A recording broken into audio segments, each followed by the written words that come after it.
Hello, I'm Jeff Landers, and welcome to another episode of Think Financially TV. Today's topic is financial stability after divorce. As a divorcing woman, you're no doubt looking forward to having the entire divorce process over with so you could finally move ahead to your new life. If you're like most women, you probably think the last year or two have been filled with enough emotional upheaval to last a lifetime, and I'm sure you'll be very glad to have it all behind you. Of course, life as a single woman will bring new responsibilities, including all the issues surrounding your personal finances. Throughout the divorce process, it's likely you've become intimately familiar with your marital financial situation. Now, as your divorce settlement agreement is finalized, you can take that know-how forward as you plan for a secure financial future. Here are a few important practical steps to help you get on the road to financial stability after your divorce. Do the financial housekeeping. If you changed your name after the divorce, you'll need a new Social Security card, driver's license, passport, and credit cards. You'll also need to notify your bank, utilities, insurance companies, credit card companies, the motor vehicle department, your children's school, and so on and so forth about any name or address changes. Titles on all houses and vehicles will have to be modified and recorded with lending institutions, and you'll also need to update your beneficiaries on life insurance, 401ks, pensions, and IRA accounts. In order to keep all these details straight, you want to follow this checklist of financial tasks that need your prompt attention post-divorce. Number 1. Obtain a copy of your certified divorce decree and make extra copies so that you're able to provide them promptly when needed. 2. Close any joint credit accounts if you haven't done so already. 3. Change your name and address on all remaining accounts, including bank, brokerage, and investment accounts, credit cards, driver's license, automobile title, registration, and insurance policies, employer's records, IRS records, life, health, homeowners, and disability insurance policies, the post office, and remember to have your mail forwarded as well, any professional licenses, your Social Security card, title to real property, utility bills, and the list goes on and on. Number 4, research your health insurance options and apply for COBRA if necessary.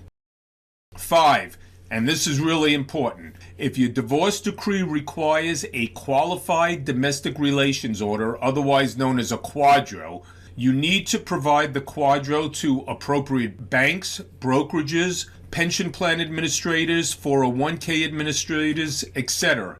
Ideally, this would have already been completed before your divorce is finalized. A quitclaim or warranty deed, if any property has been transferred over to you or you needed to transfer over any to your ex-husband, and make sure the appropriate documents are executed and recorded. If there's any transfer of property such as automobiles or boats, make sure that the transfer of title to those properties have been signed and delivered to complete the transfer.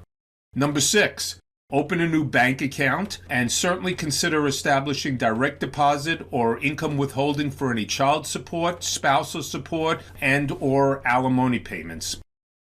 7.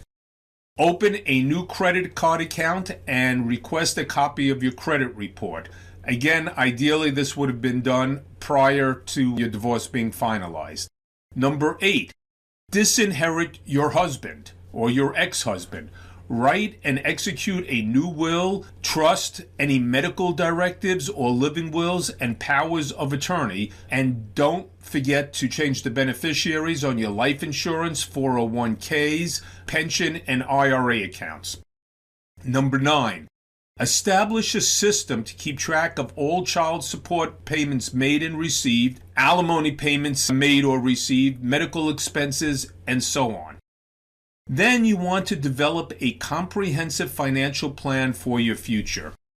If you had a lifestyle analysis prepared during your divorce, then you should now have a very clear understanding of what funds came into the marriage, your income, what funds went out, your expenses, And this you can use as a basis for developing a budget going forward. You'll need to address both your short-term, day-to-day expenses, things like monthly utilities, mortgage, car payments, and so on, and your long-term objectives, such as any college tuition for your children, retirement, any travel you want to do, and other financial needs. If your divorce settlement included any type of lump sum payment for alimony or pension rollovers, or if you sold a vacation home, things of that nature, you'll also need to develop a sound strategy for managing those assets. Establishing and then sticking to a financial plan is essential, both for financial stability and your peace of mind. You need to seek help from an experienced financial advisor. Now, be sure to find a financial professional that has expertise and experience with helping divorced women. The financial needs of divorced women are very different from those of a married couple, and you should have an advisor who completely understands those differences and knows how to properly manage your money and invest on your behalf. In addition to an experienced financial planner, I believe that most post-divorce women can benefit from the assistance of the following.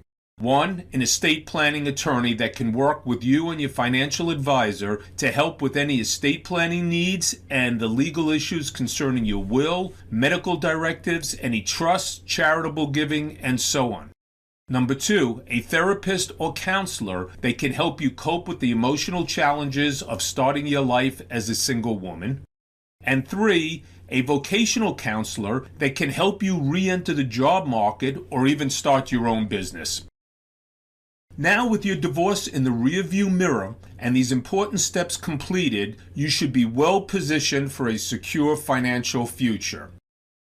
It's likely that you'll find, as most women do, that it's empowering to make financial decisions on your own and to be the one who's in control of your financial portfolio. So thanks for tuning in. I hope you found this episode informative and helpful. If so, please like this video and subscribe to Think Financially TV by clicking the buttons below. And most importantly, please go to thinkfinancially.com, where you'll find an abundance of other important and free information on the financial aspects of divorce exclusively for women.